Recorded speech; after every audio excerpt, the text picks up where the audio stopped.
शेळी, मेंढी पालक शेतकरी मित्रांनो, तुमच्या जनावरांना निळी जीभ हा आजार झाला असेल तर तो त्यांच्या जीवावर बेतू शकतो. मग हा आजार ओळखायचा कसा आणि यावर उपचार करायचे तरी कसे ते मी सांगते. पण त्याआधी हॅलो कृषीला फॉलो करा. काय आहे निळी जीभ आजार?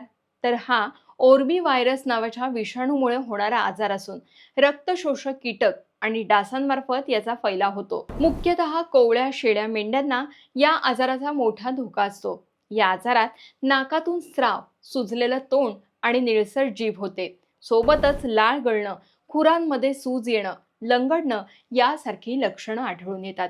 वेळेत उपचार झाला नाही तर श्वास घेण्यास त्रास होऊन काही वेळ जनावर दगावण्याची देखील शक्यता असते. या आजारावरील उपाय म्हणून बाधित जनावरांना वेगळं आणि सूर्यप्रकाशापासून दूर ठेवा. त्यांना तांदूळ नाचणीची लापशी खायला द्या. जनावरांना तोंड धुण्यासाठी 1 ग्रॅम पोटॅशियम परमॅग्नेट 1 लिटर पाण्यात मिसळून वापरा. व्रणांवर ग्लिसरीन आणि खारट पाण्यानं उपचार करा आणि तत्काळ पशुवैद्यकीय सल्ला घ्या. आणि डास तसंच कीटक नियंत्रणावर भर द्या. शेळी मेंढी पालन करणाऱ्या शेतकऱ्यांसाठी ही माहिती उपयोगी वाटली का? तुमचं मत कमेंट करून आम्हाला सांगा. तुम्हाला कोणत्याही एजंट विना जनावरांची खरेदी विक्री करायची असेल तर गुगल प्ले स्टोअरवरून हॅलो कृषी मोबाईल ॲप डाउनलोड करा.